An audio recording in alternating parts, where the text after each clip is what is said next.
you.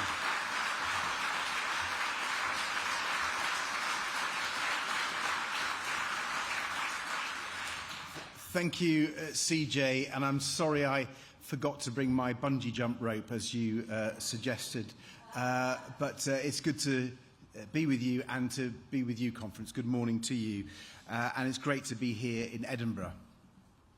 But it is also bittersweet for me, as I'm sure it is for you, to be at a conference without our great friends, Ming and Jim. Two giants of our party, of Scottish politics, of politics as a whole. Two thoughtful, funny and generous Liberals who I was very privileged to work with, closely with, for over 3 decades. Ming, who stood up so courageously and powerfully for what was right, not least when the Labour government, the Conservative Party and most of the media united to support George W. Bush's illegal war in Iraq. Ming, whose serious, forensic approach with the skills of an accomplished lawyer once offered a seat at Scotland's highest court, he gave our whole party the confidence and credibility to oppose that war, despite the whole establishment on both sides of the Atlantic railing against us. It was a privilege to serve as his chief of staff when Ming led our party. And Jim, so instrumental and central to shaping not just the Scottish Parliament, but the new Scottish Government from its birth, Scotland's first Deputy Minister.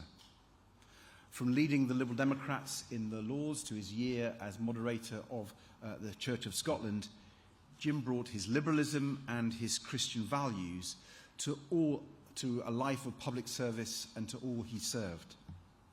And Jim also gave me my first job in the party, back in 1989 as the party's then economics advisor. Now, I'll leave it to you to decide what his biggest legacy is.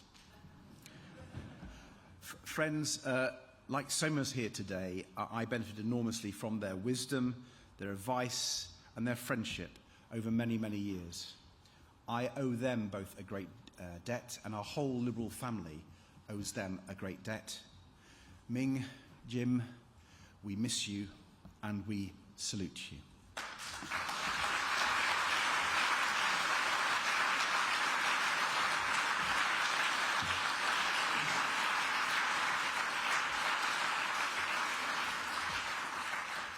Yet while it is bittersweet, it's also really good to be together with you all today.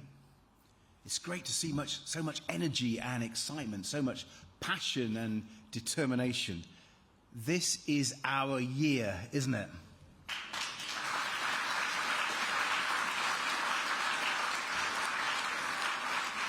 It's just fantastic to see how up you are for May's elections, because you are up for it, aren't you?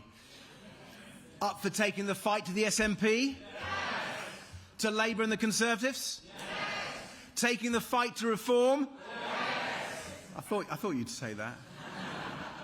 Yeah, and getting loads more brilliant Liberal Democrat candidates elected to Holyrood to join Alex's fantastic team. I know you're up for it because I've seen the figures. The canvas data, you are knocking it out of the park. And I know it's not just Alex. Our very own Lib Dem Duracell bunny, tireless campaigner that he is. You're all a brilliant campaign team. You should be really proud of yourselves. But I do have to thank Alex Cole-Hamilton for us all.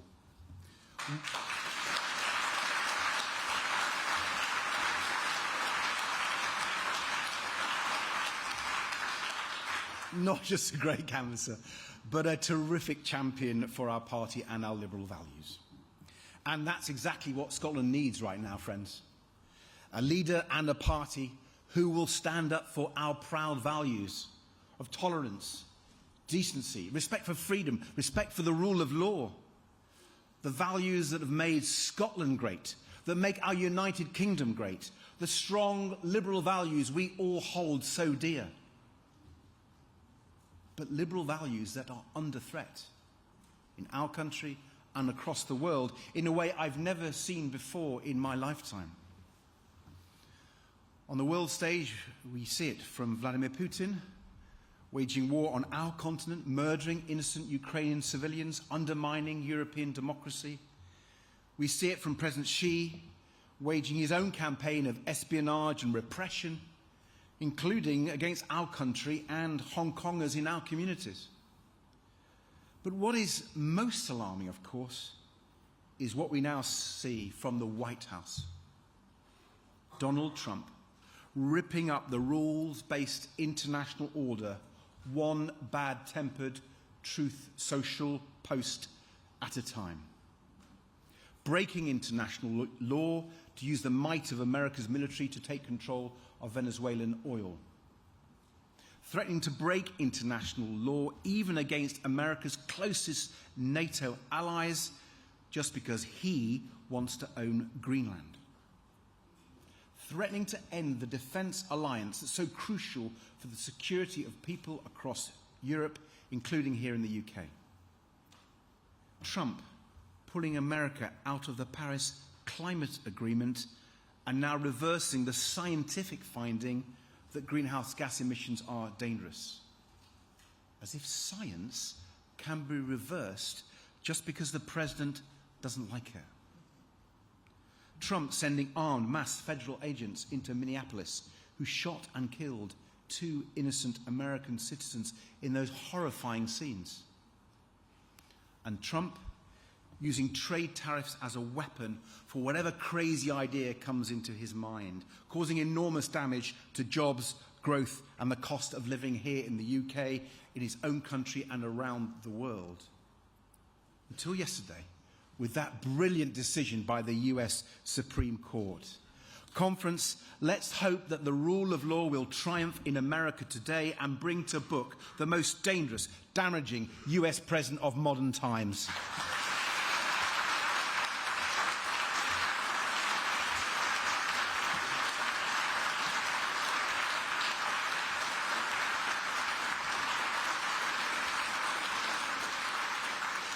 And my advice today to Keir Starmer is to sue Donald Trump for $100 billion for the damage he's caused to Scotland and our country.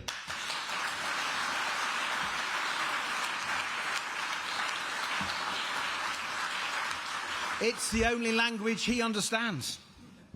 But it's not just us Liberals who have looked on in Trump's behaviour and his beliefs with horror. The vast majority of Scots, of Brits, of people across parties have agreed with us, as we Liberal Democrats have proudly led the UK's opposition to Trump.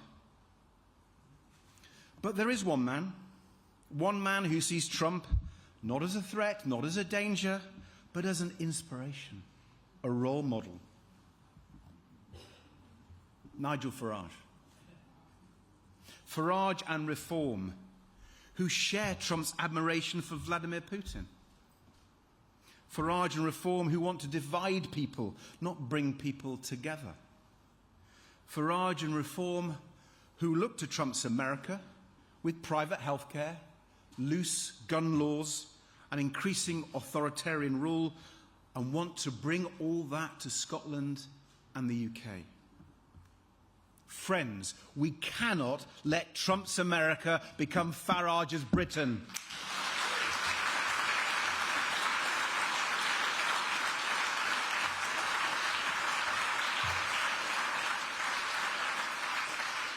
And friends, it's up to us to stop him. Because the other parties won't. They have all in their own ways contributed to Farage's rise. The Conservative Party, as they so badly let people down and took them for granted during their disastrous time in government, who trashed our economy with their damaging Brexit deal and Liz Truss's catastrophic mini-budget, who destroyed people's trust in politics with the endless slew of Tory scandals. And then the Labour Party, who promised change, who told us they'd end all the scandals and the sleaze, who promised in black and white in their manifesto to, and I quote, break the cycle and stop the chaos. You know, I think we all wanted them to succeed, didn't we? We hoped that they would do what they promised, restore people's trust and deliver change for the British people. But it hasn't turned out that way. What a mess they've created. And here in Scotland, people and businesses have been doubly let down. Let down by failing Conservative and Labour governments in Westminster, and let down by a failed SNP government in Holyrood. The truth is, the SNP have been in government for far, far too long, embroiled in their own series of scandals and failing even to get the basics right, letting people down on the NHS, on social care, on education, on the economy and the environment, on the cost of living, and on the ferries fiasco. So after so many years of failure by governments Westminster and Holyrood, is it any wonder that people are feeling so disillusioned? Is it any wonder people are so desperate for change? But the question is, what change? And with those other parties so discredited, so distrusted, so disgraced, it comes down to a choice. A choice between our liberal change and Nigel Farage's Trump change. Liberal Democrat change, true to British values, transforming our economy, improving our public services, and renewing our politics. The real change people crave. Change with fairness at its heart. Or Farage's change. Change away from the country we love to a version of Trump's America we fear. Setting people's sights lower, becoming smaller, becoming meaner, closing the country off, turning inwards, talking about all the things we can't do. I don't think Farage's vision befits Scotland or our great United Kingdom. So friends, let's use the coming election to make the case for the positive Liberal Democrat change. Change with fairness at its heart. And that starts with the economy. Because people are struggling against the cost of living crisis, sky-high energy bills, food prices, housing costs, and unfair taxes. And businesses are being hampered by the Brexit trade barriers and red tape, Labour's tax rises, and the SNP's anti-business agenda. We need to show people that we can build a modern economy that is genuinely innovative, dynamic, and fair, where families and pensioners can afford a decent life, where businesses and entrepreneurs are incentivised to invest and grow, and where the UK builds economic alliances in an unsecure world, taking a leaf out of the Liberal Prime Minister of Canada, Mark Carney. And how do we do that? By backing British businesses to innovate, scale and trade. Innovate by putting in place the right incentives for all businesses to make the most of new technology and ideas, boosting productivity. Scale by making sure our amazing startups and scale-ups can access the capital they need to grow, backing enterprise. And trade, especially with Europe, by tearing down the trade barriers and red tape put up by the Conservatives and championed by Nigel Farage, starting with a new UK-EU customs union and youth mobility scheme.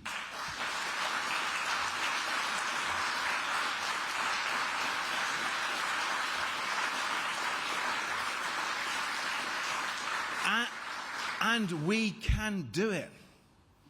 Because the truth is, our family of nations is really incredible.